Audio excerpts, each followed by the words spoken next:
Hello everyone. आज हम लोग गो थ्रू करेंगे प्रीपोजिशन। ठीक है। प्रीपोजिशन में फर्स्ट है अवेयर। अवेयर मतलब होता है सावधान होना। ठीक है।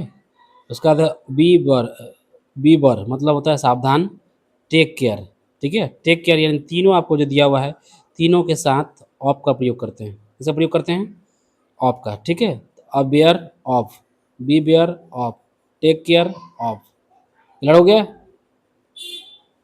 उसके बाद देखा जाए प्रीफर और रेफर। प्रीफर मतलब पसंद करना, और रेफर मतलब उदाहरण देना। ठीक है। सीनियर सुपीरियर के अपेक्षा ऊपर का, या एक स्थान से दूसरे स्थान, एक स्थान से दूसरे स्थान के लिए भेजना। ठीक है। उसके बाद देखा जाए यहाँ पे है आपका जूनियर और इन्फेरियर, के अपेक्षा नीचे का। उसके बाद यहाँ देखा जाए लिसन। लिसन मतलब होता है सुनना। उसका बाद अकॉर्डिंग मतलब अनुसार, अटेंशन मतलब ध्यान देना, आंसर आंसर मतलब उत्तर देना। उसके बाद है आपका आंसर के बाद देखा जाए, उसके बाद देखा जाए आंसर के बाद है आपका आंसर का उत्तर देना। नॉन मतलब नाना, ऑब्लाइज्ड कृत, एडिक्टेड किसी गलत चीज़ का आदत। ठीक है। उसका बाद आपका लास्ट है आदि होना। ये जितना आपको दिखाई दे रहा है यहाँ से, प्रीफर रेफर सीनियर, याद कैसे इसके साथ सबके साथ क्या लगेगा? To. Prefer to, refer to, senior to, junior to, इस तरह याद करना है। जूनियर हो गया लिसन टू म्यूजिक। ठीक है। अकॉर्डिंग, ऐसे बोलो ना, according to me you are a leecher, you are a lazy, मेरे अनुसार तुम कुड़िया हो, आलसी काहिल आलसी कुड़िया हो। ठीक। अकॉर्डिंग के साथ टू, आंसर के साथ टू, नोन के साथ टू, ऑब्लाइज के साथ टू, एडिक्टेड के साथ टू। क्लियर हो गया? ये आपका प्रीपोजिशन हो गया। ठीक है। चलिए इसी तरह इसको मेमोराइज करना है। आगे देखा जाए। अब देखिए थर्ड में एनवाइड। यहाँ लिखा हुआ है विद अ पर्सन, जैसे इसमें लिखा हुआ है उसको आपको उसी तरह कॉपी आउट करना है। नाराज हुआ, एंग्री एट अ थिंग नाराज हुआ, प्लेस्ड एट अ थिंग नाराज हुआ। ठीक है। इसको यूज कैसे करेंगे आइए सीखते हैं इसको हम। ठीक है। एनवाइड, एनवाइड मतलब विद अ पर्सन नाराज हुआ, angry with a person, placed with a person. तो तीनों के साथ ध्यान दें, याद कैसे करना है इसको। एनवाइड यहाँ लिखा हुआ है तो एनवाइड के साथ प्रीपोजिशन विद लगता है। ठीक है। एंग्री के साथ प्रीपोजिशन विद, प्लेस के साथ विद, व्यक्ति रहेगा तो विद, अब वस्तु रहेगा तो एट। क्लियर हो गया? अब देखिए ब्लाइंड। ब्लाइंड है तो ब्लाइंड ऑफ एन आई, यानी आंखों से अंधा है, तब वहां पे ब्लाइंड ऑफ, ऑफ प्रीपोजिशन है। उसके बाद ब्लाइंड टू वंस फॉल्ट, यानी किसी बात से अभिज्ञ होना, इस बात से नाराज होगा जो कुछ हो गए तो वहाँ पे टू लग जाएगा। क्लियर हो गया? अब हम लोग गो थ्रू करेंगे डाई के बारे में। किसके बारे में? डाई। डाई के साथ क्या क्या इंपॉर्टेंट, जितना भी प्रीपोजिशन बताया जा रहा है वीवीआई है, एक्सट्रीमली इंपॉर्टेंट प्रीपोजिशन, इसको याद होना करना अति आवश्यक है आपके लिए। अब देखा जाए डाई, डाई ऑफ यानी किसी बीमारी से मरना। फिर आपका यहाँ देखा जाए डाई फ्रॉम, ये डाई फ्रॉम मतलब किसी कारण से मरना। उसके बाद die in the battlefield, लड़ाई के मैदान में मरना, या करना लिखा हो मरना कर लीजिएगा। उसके बाद डाई देखा जाए बाई वायलेंस, हिंसा में से मरना।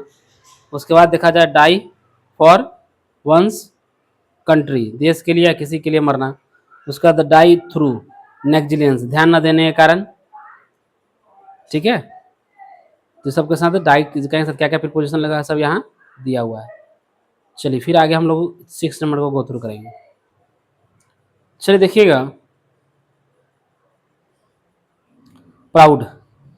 प्राउड के गौरवान्वित होना, हर्ड सुनना, फोन्ड प्रेमी होना या शौकीन होना, एक्यूज्ड ठीक है दोषी ठहराना, असेम्ड लज्जित होना। ये तीनों के साथ प्रीपोजिशन ऑफ लगेगा। ठीक है। सबका हिंदी मीनिंग इधर दिया हुआ है। ठीक है। चलिए इसको जैसे जैसे इसमें लिखा हुआ है उसी तरह आपको कॉपी में एरो बना के कॉपी आउट करना है सभी भी, सभी छात्राओं को। ठीक है। चलिए आगे फिर हम लोग 7 को पढ़ते हैं। देखिए 7 में दिया गया है फेथ। फेथ का हिंदी क्या होता है? विश्वास होना, इंटरेस्टेड दिलचस्पी होना, कंटेंट यानी रखना। ये तीनों के साथ प्रीपोजिशन इन लगता है। क्या लगता है? इन। ठीक है। चलिए फिर हम लोग आगे देखते हैं 8 नंबर को। चलिए उसके बाद देखा जाए 8 नंबर सेटिस्फाइड। सेटिस्फाइड यानी संतुष्ट हुआ, इसका डिस्गस्ड यानी विद खिन हुआ, कवर्ड यानी ढका हुआ। ये तीनों के साथ प्रीपोजिशन हम लोग विद का प्रयोग करते हैं। क्लियर है। फिर 9 नंबर देखा जाए प्रिय विद्यार्थी। अब देखिए यहाँ पे ड्यूज है, ड्यूज यानी बाकी, कॉम्प्लेन यानी अगेंस्ट। ठीक है, दोनों के साथ क्या लगता है, अगेंस्ट। बाकी रहेगा तो ड्यूज के अकॉर्डिंग अगेंस्ट, कंप्लेंट करना है तो ये शिकायत के अकॉर्डिंग, दोनों के साथ प्रीपोजिशन क्या लगता है, अगेंस्ट। क्लियर है। फिर चलिए हम लोग 10 नंबर को गो थ्रू करते हैं। चलिए देखिए DEAL डील, डील इन यानी व्यापार करना, DEL डील WITH विद यानी व्यवहार करना या वर्णन करना। ठीक है, डील के साथ इन भी लगता है, विद भी लगता है। क्लियर है। कब लगेगा, तो डील मतलब व्यापार करने के सेंस में इन, अब वस्तु में व्यवहार या करने वर्णन के सेंस में डील विद। ठीक है, क्लियर हो गया। चलिए अब हम लोग गो थ्रू करेंगे 11 नंबर को। देखिए यहाँ एब्सेंट, एब्सेंट मतलब अनुपस्थित, प्रोहिबिट फ्रॉम मना करना, प्रिवेंट यानी रोकना। ये तीनों के साथ प्रीपोजिशन फ्रॉम लगेगा। क्लियर है। स्पेलिंग मिला लीजिए ABSENT, एब्सेंट मतलब अनुपस्थित, PROHIBIT प्रोहिबिट मतलब मना करना, PREVENT प्रिवेंट, प्रिवेंट मतलब रोकना। ठीक है, मना करना मनाही, प्रिवेंट मतलब रोकना मना करना, ये भी होता है। ये तीनों के साथ प्रीपोजिशन फ्रॉम। ठीक है, जैसे दिया हुआ इसी तरह आपको कॉपी आउट करना है कॉपी में। उसके बाद देखा जाए 12 में है सरप्राइज्ड, SURPRISED, सरप्राइज मतलब आश्चर्यचकित हुआ, ASTONISHED एस्टोनिस्ट मतलब आश्चर्यचकित हुआ। उसका देखा जाए एडमायर्ड, ADMIRED एडमायर्ड मतलब प्रशंसा किया, शॉक्ड SHOCKED शॉक्ड मतलब सदमा पहुंचना पहुंचा। इस सब के साथ प्रीपोजिशन हम लोग क्या प्रयोग करते हैं, एट। क्या लगाते हैं, एट। है समझ में। चलिए इसके बाद एट है और उसमें और एक देख लेते हैं। चलिए प्रिय विद्यार्थी देखते हैं इसको देखते हैं। देखिए एम्ड, AMIED एम्ड यानी लक्ष्य किया, लव्ड LAUGHED लव्ड एट मजाक उड़ाना, एपियर्ड APPEARED एपियर मतलब एट प्रकट हुआ, वैक्स्ड VEXED वैक्स्ड मतलब एट। ठीक है, तीनों के साथ प्रीपोजिशन हम लोग क्या लगाते हैं, एट। ठीक है, एम्ड मतलब लक्ष्य किया, लव्ड मतलब मजाक उड़ाना, एपियर्ड मतलब प्रकट हुआ, वैक्स्ड मतलब तंग किया। डियर स्टूडेंट्स, ठीक है। चलिए इसको अच्छी तरह से आप अपने कॉपी में कॉपी आउट कर लीजिए और इसको याद करना अति आवश्यक है।